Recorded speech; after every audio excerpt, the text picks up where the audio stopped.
The Creators Alliance, also known as the Creators' Rights Alliance, CRE, presents itself as a major force in advocating for the rights and interests of creators across the UK. And after looking into what they do, it's clear they have a pretty large presence. They represent 23 major creator-led groups and speak for over 500,000 members, covering a wide range of professions including authors, artists, musicians, performers, translators, photographers, and more.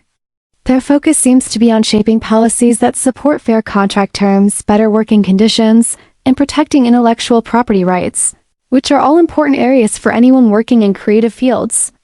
While it's hard to measure direct personal benefits unless you're part of one of the affiliated groups, their efforts appear to be more behind the scenes pushing for long-term, systemic change rather than providing immediate financial or legal assistance to individuals.